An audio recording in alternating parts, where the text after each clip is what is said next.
something happened to Mitt Romney yesterday. It wasn't good. So he's been touting that he's got a plan to create 12 million jobs, right? 12 million jobs. That's what he keeps touting. And it turns out he doesn't have a plan to create. We all know he doesn't. We know he doesn't have a plan to create 12 million jobs. What he was actually doing was taking three kind of studies.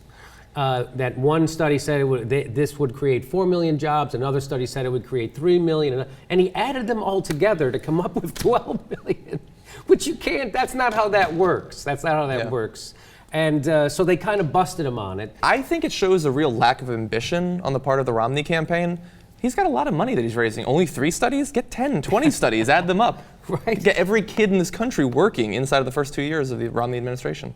Are we surprised that he's just making stuff up? But I got to tell you, this is the kind of stuff that you expect people to make up, right? Yeah. This is the kind of stuff. Hey, I'm going to fix everything. How? Don't worry about it. Let me just give me the job and I'll fix it. And I've got some studies, and that's what that's the kind of stuff I think we all expect from politicians, right? This is like, it's almost like comforting that Romney's lying in a normal way again, right? He's not lying in that crazy way where he just says, no, I'm going to cover pre-existing conditions. We're going to do that, even though. So that's the kind of lies you're not ready for. Everything is conditional. You can't have a study. I'm sorry, John. No, it's okay. You can't have a study that, or you come to a conclusion that your tax plan is going to work if this happens.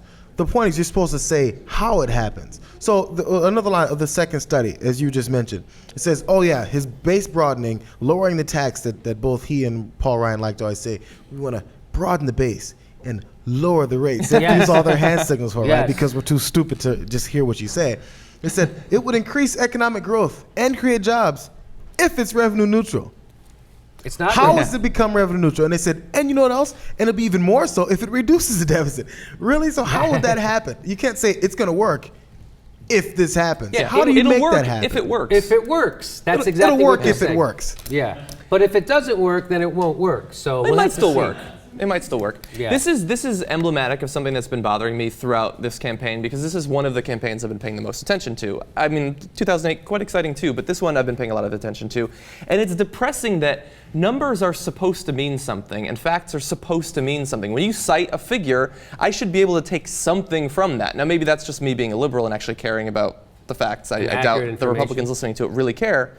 But it's depressing that, one, he's making it up, and two, if I was in some magical, mystical land able to sit down with Romney and explain these things to him, he would probably disagree with me, or even if I was able to sway his opinion, he'd go out the next day and he'd start saying the number again.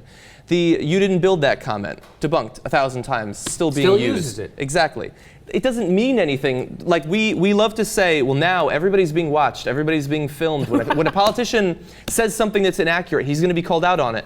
And then he's going to say it again the next day. Yes. We're learning a lot, but we're not really learning anything. And even when they get called out on it, they don't really get called down on it, right? Because Tom Brokaw says overreach, right? Mm-hmm. That's what happened. If Tom Brokaw keeps overreaching, I don't think it's not bad for both.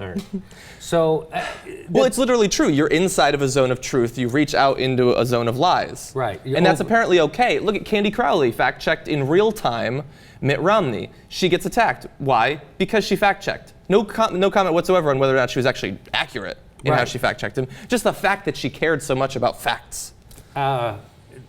You're not supposed to do that. In fact, I was watching Fox and Friends, and they said that she's not supposed to be a referee. That they're upset that she did that. You're not supposed to you're supposed to fact check afterwards when it doesn't really matter or have impact. Right? That's what they're saying. You know, it was Tucker Carlson said his. By the way, Tucker Carlson, who changed his image from a douchebag in a bow tie to a douchebag in a regular tie. It's very nice.